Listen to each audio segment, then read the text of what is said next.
Olha quem voltou e veio tomar um café aí com você que está assistindo, e hoje a gente vai falar da doença que eu arrisco dizer as pessoas mais temem: câncer. Câncer é um diagnóstico que os médicos têm dado cada vez mais e as pessoas têm enfrentado de maneira cada vez mais longa, porque dizem que a sobrevivência desta doença aumentou, e é sobre tudo isso e um pouquinho mais que hoje eu vou conversar com o meu convidado, Dr. Naif. Seja muito bem-vindo novamente, doutor. Muito obrigado. Mas aqui a gente não vai falar do que você está acostumado a associar com câncer, que são os tratamentos invasivos, nem nada disso. A gente vai falar de alimentação e câncer. Não só preventivo, mas também como um fator curativo e terapêutico, certo? Então fica confortável na cadeira, onde você estiver assistindo, seja no ônibus, com seu celular, e presta atenção que o assunto aqui vai render.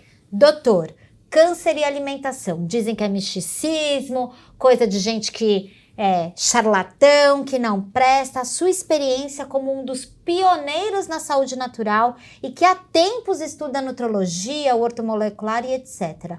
Câncer e nutrição, qual é a relação? A nutrição, ela pode contribuir muito como auxiliar no tratamento do câncer, mas muito. Primeiro, você tem que ter alguns conhecimentos básicos para isso, né? Você precisa saber qual é o ambiente propício ao câncer, porque através de um controle nutricional você pode eliminar a acidez do corpo, transformar o paciente de um paciente ácido, que é propício ao câncer, num paciente mais alcalino, que é um meio adverso ao câncer. Essa é a primeira coisa. Segunda coisa, os tratamentos convencionais para câncer não atrapalham absolutamente em nada o nosso tratamento. Então, não tem por que existir uma situação onde se coloca: eu vou fazer o tratamento convencional ou eu vou fazer o tratamento alternativo. Não existe alternativo nenhum, porque comer bem não é tratamento alternativo, né? Isso é ciência, né? E o tratamento convencional tem a sua ciência que o sustenta também. Então, e como ele não atrapalha nada, e tenho certeza que o nosso não atrapalha, porque eu cheguei a fazer o convencional por 10 anos, entendeu? Meus primeiros 10 anos eu operava câncer. E no tempo que eu operava câncer, não tinha quem prescrevesse a quimioterapia. Entendeu? No final dos anos 70, início dos anos 80. Né? Foi quando chegou o ultrassom no Brasil, nós começamos a fazer cirurgia, não tinha ultrassom. Você fazia biópsia hepática sem ultrassom. Então o que acontece? Esse tratamento do câncer, visto do ponto de vista nutricional, eu tenho certeza absoluta, não tem interferência nenhuma lá, porque, inclusive, o tratamento convencional de câncer não contempla orientação alimentar. Os meus pacientes que me procuram para fazer um acompanhamento nutricional e estão tratando câncer, eu falei: o que já orientaram você? Não, nada, doutor. Falaram que eu podia comer de tudo, né? E, na realidade, não é assim. Para nós que conhecemos nutrologia, sabemos disso. Então, resolver a acidez. Um grande alimento do câncer, principal dele, é carboidrato. Mas a alimentação humana já não deve conter carboidrato. A outra coisa que você precisa ter cuidado: o sistema imune, né? Então, se você conseguir deixar o paciente com um excelente sistema imune, que a nutrologia tem vários auxiliares nisso, né? Vários protocolos, inclusive, quase prontos para isso. Se você não der carboidrato, que é um alimento para o câncer, se você deixar esse paciente com uma temperatura corporal o mais alta possível dentro do normal, o câncer gosta de frio, não gosta de calor.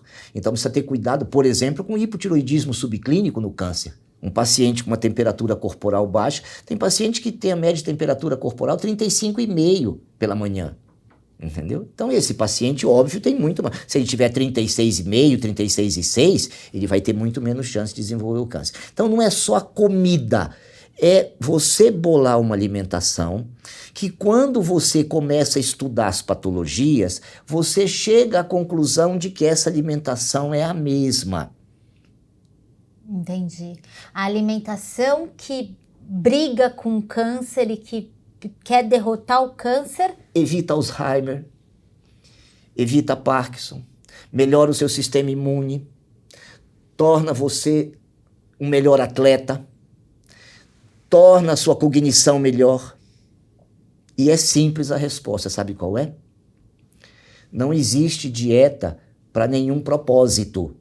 O que existe é uma separação de tudo que o Criador colocou no planeta por espécie animal. Então, na hora que você come a comida dos humanos, porque o leão respeita, ele não come fruta. Ele tem instinto. Nós perdemos o instinto. Então nós achamos que tudo que você acha pelo planeta é seu e você vai comendo. Não basta ser natural, precisa ser seu. Entendeu? Não adianta ser um biscoitinho com a etiqueta natural. Sim, não adianta. Entendeu? Porque carboidrato ele dá problema para doença neurodegenerativa, né? A classificação do Alzheimer, que vocês explicaram muito bem, o Alzheimer inflamatório está no carboidrato. Alimenta câncer, ajuda na doença autoimune, né? Porque não é só o carboidrato. Eu, assim, coloco o carboidrato em terceiro lugar no problema. Eu ainda coloco glúten e leite na frente. São os 3 grandes inimigos. São os 3 grandes inimigos. Porque o resto é sabido. Cigarro, bebida alcoólica, droga ilícita, tal. Isso todo mundo sabe, não precisa falar, né? Você tem que falar do que as pessoas não acreditam que é problema. Agora, doutor, vamos só para a gente recapitular, porque o senhor, cirurgião de câncer, né? O senhor já colocou aqui que não há um embate com o tratamento convencional, porque essa alimentação, inclusive, ela favorece até o resultado, Sim. Seja qual linha de tratamento Sim. que... Ao mesmo tempo, a alimentação convencional e que estamos condicionados a comer atualmente, ela piora muito o cenário. Muito. Tanto é que o cenário mundial piora em todos os setores de doença. Se você for na autoimunidade, está piorando. Se for no câncer, está piorando. Se for na neurodegenerativa, está piorando. Entendeu? Está piorando em tudo que depende do estilo de vida da pessoa. Tem que entender o seguinte, você chegou num ponto que você tem alguma coisa que não é boa, você tem que entender que essa estrada que você está trilhando para chegar naquele ponto, você tem que andar por outra. Ou seja, você tem que mudar o seu estilo de vida. E isso inclui alimentação. Agora, quando você tira, por exemplo, o carboidrato e o paciente fica com uma insulina muito baixa, a célula cancerosa fica muito mais ávida por comida, porque ela não está achando. Então, por exemplo, isso favorece a quimioterapia. Entendeu? Você, em cetose, você vai ter muito mais efeito da quimioterapia, porque aquela célula está na frente de todas para querer comer, que ela está desesperada, porque as outras vivem da gordura que você come. Não estão desesperadas, mas a célula cancerosa está. Então o quimioterápico vai ter uma ação muito maior na célula cancerosa. Existe uma clínica no México, muito famosa, que eles colocam o paciente ambulatorialmente, eles controlam uma hipoglicemia intensa, né, controlada, com médico, monitorização, aparelhagem, tudo, e fazem uma dose muito menor de quimioterapia. Porque nessa situação, as outras células não estão procurando comida e a célula cancerosa está alucinada. Entendeu? Então faz uma percentual menor de quimioterápico, tem menos efeito na célula sadia e muito efeito na célula do câncer. Doutor, pesquisa científica é ótima, a nossa audiência adora uma evidência, mas o que eles gostam mesmo é de uma história pessoal. O senhor tem um caso pessoal com o câncer e essa intervenção nutricional, que é o seu pai, é isso? Sim. Me conta o que aconteceu, doutor. Mas o caso do meu pai, ele não é tão evidente que seja causado por isso. Certo. Né? Porque existem muitos pacientes que não tiveram esse cuidado, né? Fizeram a cirurgia, não fizeram quimio nem radioterapia e que sobreviveram também. Então ele não seria o melhor exemplo. Mas eu tenho um exemplo maravilhoso. Conte. Tenho uma paciente biopsiada por videolaparoscopia de uma pelve congelada por câncer e que foi feita a biópsia e houve o diagnóstico anatopatológico de câncer de ovário. Câncer de ovário. Então, Câncer uma de paciente ovário. que tinha câncer de Câncer de ovário. ovário, que é um câncer fulminante. Sim. Né? E não tinha condição de fazer a cirurgia, porque pegava vasos, grandes vasos da pelve e tal. Então, era um quadro terminal quando foi diagnosticado. E a paciente, para procurar conforto, ela nos procurou e fez todo o tratamento que se conhece anti-câncer. Né? Porque falaram, olha, nem químio adianta você fazer, né? E ela fez tudo isso e fez a alimentação corretíssima, zerou o carboidrato, passou a ter energia de gordura e tudo. Ela foi para casa para morrer em semanas, né? Ela fez esse tratamento por 1 ano, né? E ao final de 1 ano, ela apresentou ao ultrassom, que ela foi no mesmo médico, uma redução tremenda da massa. Entendeu? Ela tirou a comida do câncer.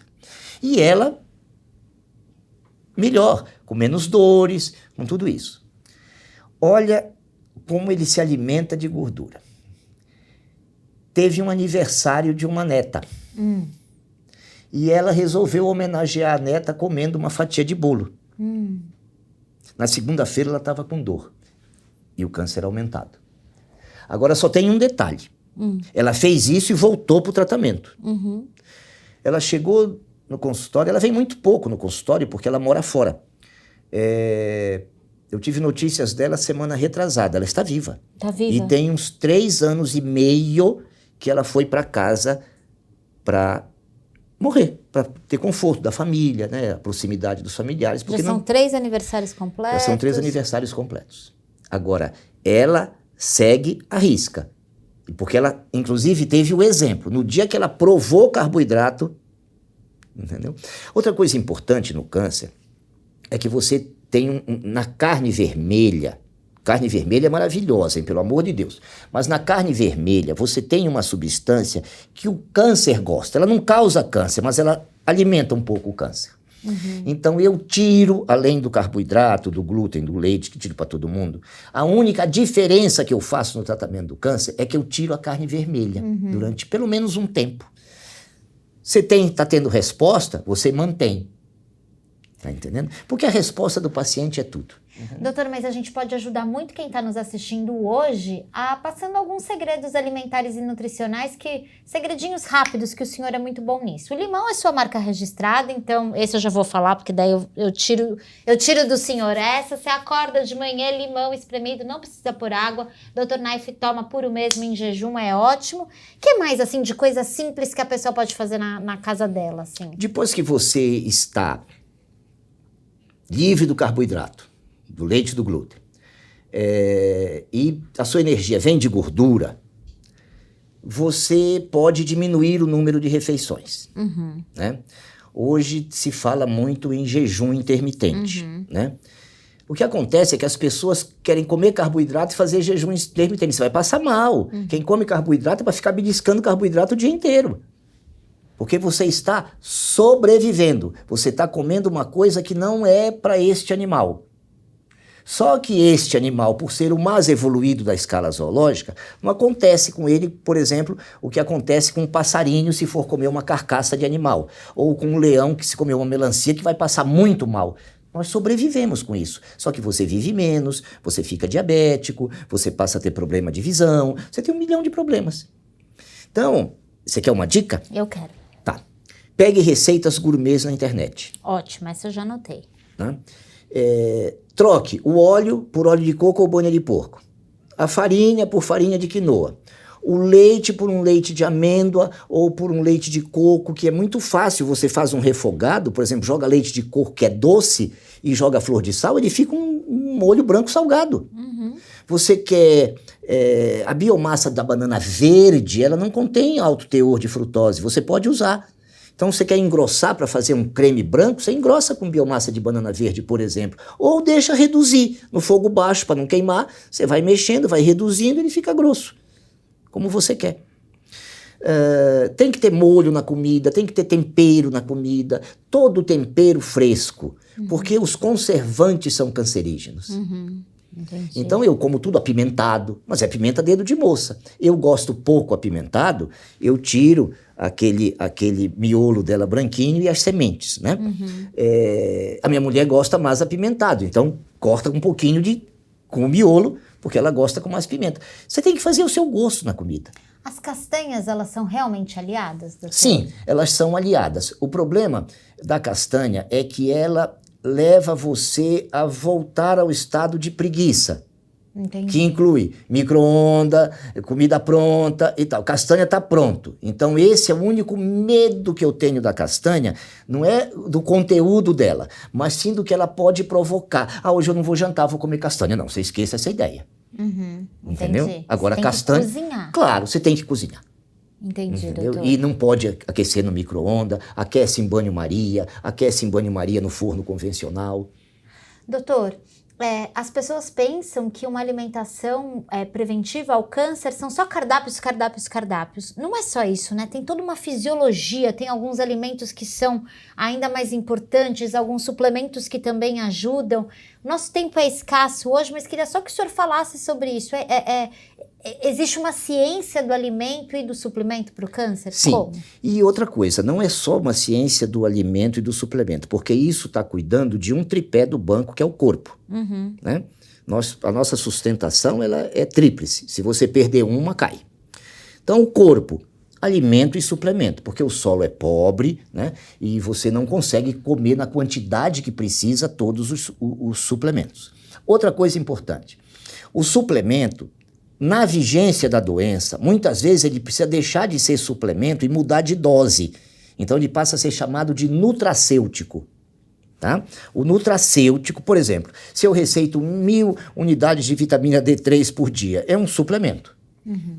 Mas se eu preciso receitar 5 miligramas de vitamina D3 para um paciente, por exemplo, que tem uma doença autoimune, né? E enquanto eu não baixar o paratormônio dele abaixo do nível considerado normal, ele não vai ter melhora da doença autoimune com a D3, eu tenho que usá-la como nutracêutico. Né?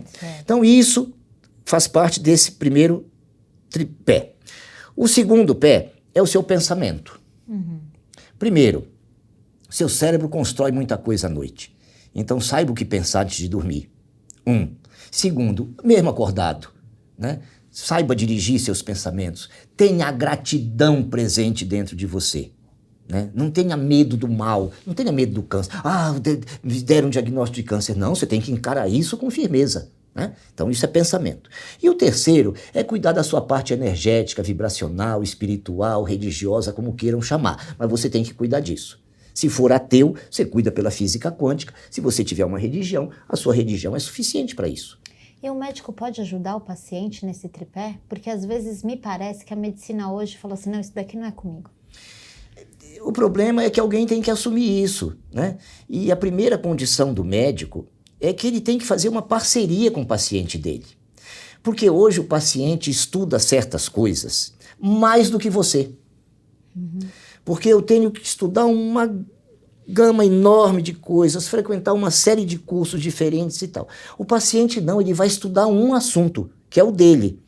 Ele tem micose na unha do pé. Ele vai ver tudo sobre micose. Ele acaba, como hoje o conhecimento está liberado, ele é público, né? Ele é livre, ele corre o risco de ter um conhecimento daquilo que não chegou a mim. Porque ele pode pegar um trabalho que tem uma semana de publicado e que, como aquilo ali não é uma área que eu fico pesquisando toda hora, eu nem vi aquele trabalho e ele vê na minha frente. Tá entendendo? Então, primeiro tem que ter essa parceria. Aquela autoridade do médico, ela já não existe mais há muito tempo, mas não que isso seja uma queixa. Eu acho que isso é um benefício.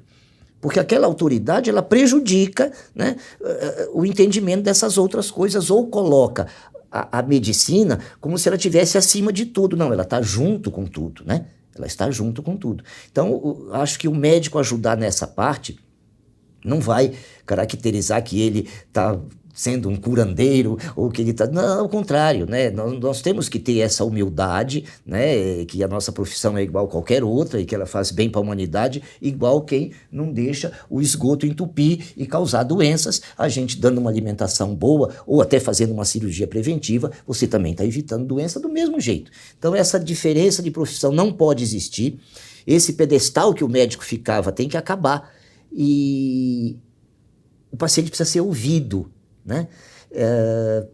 Depois que você já tem a ideia do campo da doença do paciente, às vezes muitos detalhes que para história médica convencional, para aquela anamnese convencional, eles perdem a importância da notologia, porque você já sabe que a doença dele é uma doença autoimune, o tratamento não vai ter diferença se for uma artrite reumatoide, se for um vitiligo, se for uma psoríase, entendeu? Se for um lúpus. Um lúpus, não vai ter diferença, entendeu? É aquilo. Vai equilibrar o sistema imune, né? Para o sistema imune ficar inteligente, não agredi-lo, mas não ficar fraco, porque senão ele desenvolve câncer também. Então, a notologia ajuda muito a medicina convencional nisso, porque aonde ela causa efeitos colaterais, a notologia vai lá e ajuda. Tem muito assunto para a gente conversar. O doutor já prometeu que vai voltar mais vezes. Um beijo, obrigada, doutor. Até a próxima. Tchau. Eu que agradeço.